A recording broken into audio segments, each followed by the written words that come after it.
अमरावती शहराच्या स्वच्छतेसाठी महापालिका प्रशासन आता पूर्णपणे ॲक्शन मोडवर आले आहे. सुकळी येथील घनकचरा व्यवस्थापन प्रकल्पाची महापौरांसह आयुक्तांकडून सखोल पाहणी करण्यात आली आहे.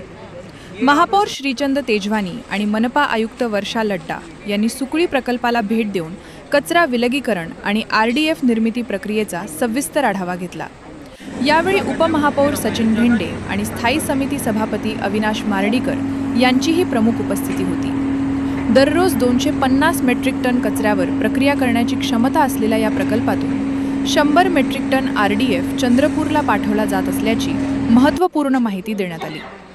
सभागृह नेते चेतन गावंडे आणि अतिरिक्त आयुक्त शिल्पा नाईक यांनी प्लांटमधील यंत्रसामग्रीची प्रत्यक्ष पाहणी केली.